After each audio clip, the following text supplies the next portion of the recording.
was chaos, right? Noise, disorder, randomness everywhere. But that's not the chaos theory. Let me explain. Could a butterfly farming swings in Brazil Set off a hurricane in Texas? But chaos theory is even deeper.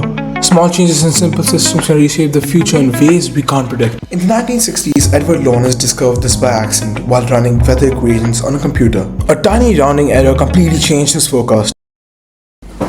Few years ago, my grandfather had a heart attack. Doctors said his heart rhythm became chaotic. Stable one moment, dangerous the next. And that's how I discovered chaos isn't just medical, it's mathematics' most beautiful secrets. This is a homemade double pendulum. 2 arms, simple physics, pure unpredictability. Same rules, almost the same start, yet look closely. These paths diverge completely. That's not randomness, it's sensitivity. In chaos theory, we call it sensitive to initial conditions. Even a difference as small as a fraction of a degree grows into something unpredictable. Even this simple equation can create chaos. Watch what happens when we run it on a graph.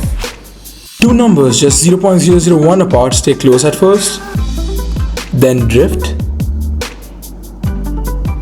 then explode apart. That's exponential divergence. Mathematicians call it the positive Lyapunov exponent. But here's the key. Chaos isn't just randomness, it's deterministic chaos. Fixed rules, no dice rolls, yet wildly unpredictable because tiny differences explode over time.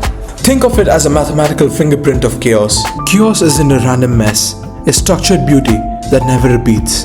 This butterfly shaped strange attractive models, weather, the brain, even the heartbeat itself. Chaos explains why weather forecasts fail after 10 days, why my grandfather's heart lost rhythm, why markets suddenly crash, even why your thoughts zigzag in your brain. Chaos taught me that life isn't random bad luck. It's beautiful unpredictability born from simple rules.